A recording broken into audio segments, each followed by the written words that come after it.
നമസ്കാരം. ആം ആദ്മി പാർട്ടിയിൽ വൻ പൊട്ടിത്തെറിക്ക് വഴിവെച്ചുകൊണ്ട് മന്ത്രി രാജ്കുമാർ രാജിവെച്ചു.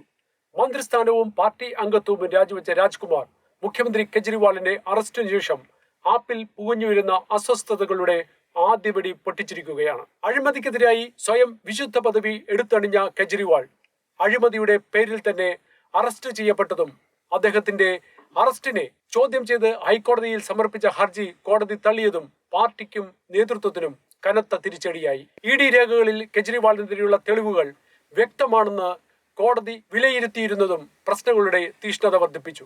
ജയിലിൽ അടയ്ക്കപ്പെട്ട കെജ്രിവാൾ മുഖ്യമന്ത്രി സ്ഥാനത്ത് തുടരുന്നതിനെതിരെ ശക്തമായ എതിർപ്പുകളാണ് ഉയർന്നു വന്നിരിക്കുന്നത്. വരും നാളുകളിൽ സ്വന്തം പാർട്ടിയിൽ നിന്നും മറ്റ് രാഷ്ട്രീയ കക്ഷികളിൽ നിന്നും കടുത്ത പരീക്ഷണമായിരിക്കും അരവിന്ദ് കെജ്രിവാൾ നേരിടേണ്ടി വരിക. കുറ്റവാളി എന്ന നിലയിലേക്ക് വിലയിരുത്തപ്പെട്ടാൽ സ്വന്തം പാർട്ടിയിൽ നിന്ന് പോലും അദ്ദേഹത്തിന് പിന്തുണ ലഭിക്കില്ല എന്ന് ഉറപ്പാണ്. രാജ്കുമാർ ആനന്ദിന്റെ രാജി വരാൻ പോകുന്ന വലിയ പൊട്ടിത്തെറിയുടെ തുടക്കമാണെന്ന് വേണം കരുതാൻ. അഴിമതി വിരുദ്ധനെന്ന് വിലയിരുത്തപ്പെട്ടിരുന്ന കെജ്രിവാൾ അഴിമതിയിൽ മുങ്ങിത്താഴുമ്പോൾ കൂടെ നിന്നവർ അദ്ദേഹത്തിനെ കൈവിടുമെന്ന് തീർച്ചയാണ്. പാർട്ടിയിലെ അധികാരമോഹികളും അവസരത്തിനായി കാത്തിരിക്കുമ്പോൾ കെജ്രിവാളിന്റെ രാഷ്ട്രീയ ഭാവി കൂടുതൽ ദുഷ്കരമാവുകയാണ്.